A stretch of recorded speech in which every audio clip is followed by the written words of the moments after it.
Kakinada parliament పరిధిలోని 7 assembly స్థానాల ఇన్ఛార్జీలతో పవన్ కళ్యాణ్ సమావేశమయ్యారు. రాబోతున్న ఎన్నికల్లో పార్టీ కార్యాచరణపై అభిప్రాయాలను సేకరిస్తున్నారు పవన్. అవసరమైతే త్యాగాలకు సిద్ధపడాలని సూచించారు. పొత్తులో భాగంగా ఎంచుకునే సీట్లు, వదులుకునే సీట్లపై చర్చిస్తున్నారు. వైసీపీ విమర్శలను తిప్పికొట్టడంపై కార్యకర్తలకు శిక్షణ ఇస్తున్నారు పవన్. స్థానిక టీడీపీ నేతలను కలుపుకుంటూ నిత్యం ప్రజల్లో ఉండేలా ప్రణాళికను రచిస్తున్నారు. గోదావరి జిల్లాలపై ఫోకస్ పెట్టారు జనసేన అధ్యక్షుడు పవన్ కళ్యాణ్. ముందుగా ఉభయ గోదావరి జిల్లాల్లో పార్టీ పరిస్థితి, అభ్యర్థుల సత్తాపై దృష్టి పెట్టారాయన. ఇవాళ కాకినాడ చేరుకోనున్న పవన్ కళ్యాణ్ 3 రోజులు అక్కడే మకాం వేయబోతున్నారు. పార్టీ ముఖ్య నాయకులతో అంతర్గత సమావేశం మొదలుపెట్టి ఆ తర్వాత ఎన్నికల్లో పోటీ చేసేందుకు ఆసక్తి చూపిస్తున్న నేతల బలాబలాలని బేరీజు వేసుకోబోతున్నారు. ఏ నియోజకవర్గాల్లో పార్టీ బలంగా ఉంది, టీడీపీతో పొత్తులో భాగంగా ఏ సీట్లు కోరాలి అనే అంశాలపై జనసేన ముఖ్య నాయకులు అభిప్రాయాలు కూడా సేకరించబోతున్నారు పవన్ కళ్యాణ్.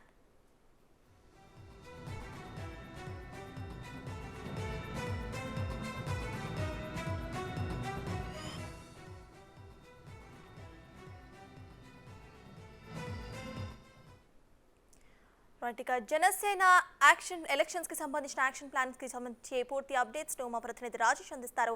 రాజేష్, చెప్పండి, ఇవాళ అయితే పవన్ కళ్యాణ్ కాకినాడ పార్లమెంట్ పరిధిలోని 7 అసెంబ్లీ స్థానాల ఇన్ఛార్జ్లతో కూడా ఆయన సమావేశమైనట్టు తెలుస్తోంది.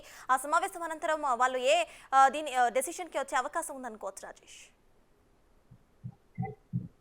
Thank you Sartaj. జనసేన అధినేత పవన్ కళ్యాణ్ 3 రోజుల పర్యటనలో భాగంగా కాకినాడ చేరుకున్నారు. ఈ 3 రోజుల పాటు ఉమ్మడి తూర్పుగోదావరి జిల్లాలోని 19 నియోజకవర్గాలపైన ప్రత్యేక దృష్టి పెట్టున్నారు. ఆ నియోజకవర్గాల్లో మన బలం ఎలాగున్నాం, అంటే ఏ స్థానాల్లో బలంగా ఉన్నాం, ఇలా అభ్యర్థులు పెట్టాల్సి వస్తే ఎక్కడి నుంచి ఏ స్థానాల నుంచి పోటీ చేయాలి అనే అంశం మీద విడివిడిగా కూడా కాకినాడ పార్లమెంటుకు సంబంధించిన 7 అసెంబ్లీ నియోజకవర్గ అభ్యర్థులని కూడా ఆయన నేరుగా మాట్లాడే ప్రయత్నిస్తారు. 1-to-1 మాట్లాడే ప్రయత్నం జరుగుతుంది. ప్రస్తుతం ఉదయం నుంచి కూడా 10 గంటల ప్రాంతం నుంచి ఒక్కొక్కళ్ళు వచ్చి పవన్ కళ్యాణ్ కలిసి వెళ్తారు. ప్రస్తుతం మనతో పెద్దాపురం ఇన్ఛార్జ్ తుమ్మల బాబు ఉన్నారు. ఆయన అడిగి మరిన్ని వివరాలు తెలుసుకునే ప్రయత్నం చేద్దాం. సార్, ఏంటి సార్ వెళ్ళి కలిసి వచ్చారు సార్ని, ఏం చెప్పారు మీరు, మీకేం చెప్పారు? మా జనసేన పార్టీ అధ్యక్షులు పవన్ కళ్యాణ్ గారు మాట్లాడేది, ఆయనకు మొట్టమొదటి నుంచి కూడా తూర్పుగోదావరి జిల్లా బలమైనటువంటి జిల్లా జనసేన పార్టీకి.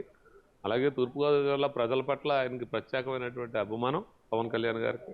దాంట్లో భాగంగా జనసేన పార్టీ యొక్క బలబలాలు ఆయనకి ఆల్రెడీ తెలుసు, ఏ అభ్యర్థి ఏ స్థాయిలో పనిచేస్తూ ఉన్నారో.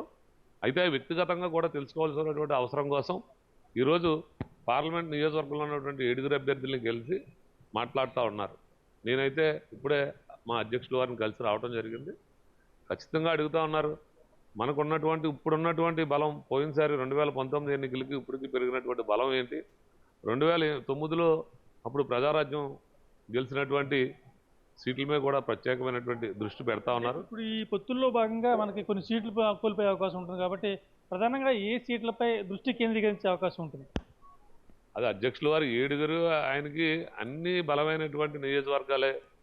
దాంట్లో బలమైన నియోజకవర్గాల్లో తెలుగుదేశంతో పొత్తులో ఉన్నందుకు ఆ పొత్తులో భాగంగా అక్కడ తెలుగుదేశం అభ్యర్థికి ఇస్తే జనసేన ఓటు ట్రాన్స్ఫర్ అవుతుందా, లేకపోతే తెలుగుదేశం అభ్యర్థికి జనసేన పార్టీ అభ్యర్థికి అయితే తెలుగుదేశం నుంచి ఈజీగా ట్రాన్స్ఫర్ అవ్వడానికి ఉందా?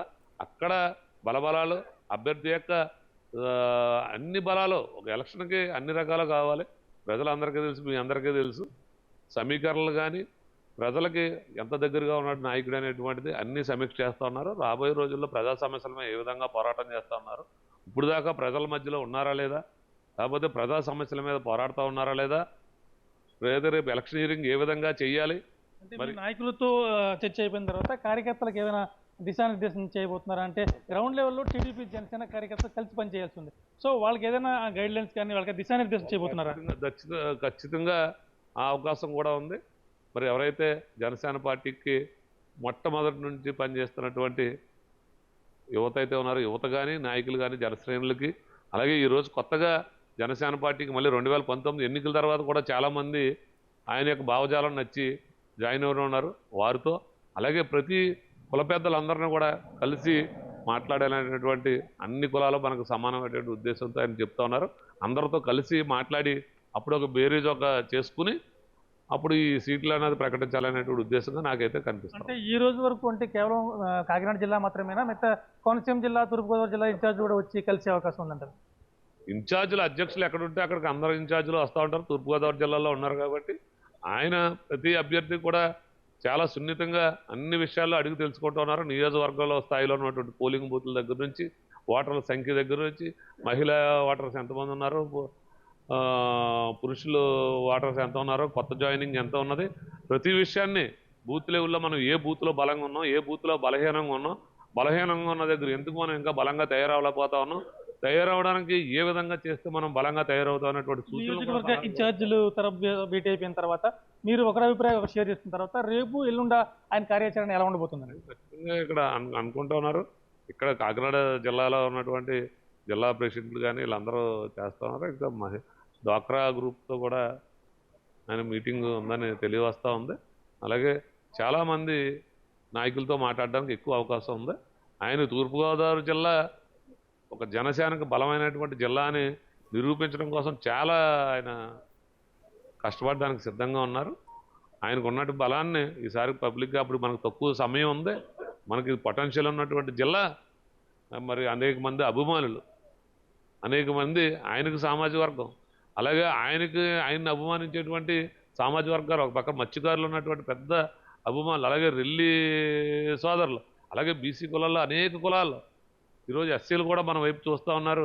దళిత వర్గాలను కూడా మనం కలిసి మనం రేపు ఏం చేయబోతా ఉన్నటువంటి చెప్పడం కోసం ఈరోజు రావడం జరిగింది. ఇది మొత్తం మీద చూసుకుంటే ఒక్కొక్క అభ్యర్థితో కూడా చాలాసేపు వాళ్ళతో డిస్కస్ చేసి ఆ కాన్స్టిట్యున్సీలో ఉన్న సమస్యలు ఏంటి, మనం టీడీపీతో కలిసి ఎలా వెళ్ళాలి అని నియోజకవర్గ ఇన్ఛార్జ్ చెప్పడంతో పాటు కార్యకర్తలకు కూడా ప్రత్యేకమైన దిశానిర్దేశం చేయాలి. వాళ్ళు కూడా రేపు పొద్దున్న గ్రౌండ్ లెవెల్లో వెళ్ళాలి కాబట్టి వాళ్ళని కూడా మనం శిక్షణ ఇవ్వాల్సిన అవసరం ఉంది, వాళ్ళు కొంచెం మోటివేట్ చేయాల్సిన అవసరం ఉంది. దాంతోపాటు ఆ కుల సంఘాలు కావచ్చు, రెల్లి కులస్తులు కావచ్చు, మత్స్యకార కుటుంబాలు కావచ్చు, వీళ్ళందరినీ కూడా కలుపుకుంటూ ముందుకు వెళ్ళాలనే ఆలోచనతో ఈ విషయాలన్నీ కూడా చర్చించుకున్న తర్వాత ఒక ఉమ్మడి కార్యాచరణ డిసైడ్ చేసుకున్న తర్వాత మళ్ళీ ప్రజల్లోకి బలంగా, ఇంకా సమయం చాలా ఉంది కాబట్టి ఈ గ్యాప్లో మనం మిగతా గతంలో ఏ స్థానాలు కోల్పోయామో అవన్నీ కూడా ఫిల్ చేసుకునే విధంగా మీరంతా రెడీగా ఉండాలని చెప్పి ఈ నాయకులకు దిశానిర్దేశం చేస్తున్న పరిస్థితి అయితే ఇక్కడ కనపడుతుంది. Sartaj. Right, thank you Rajesh.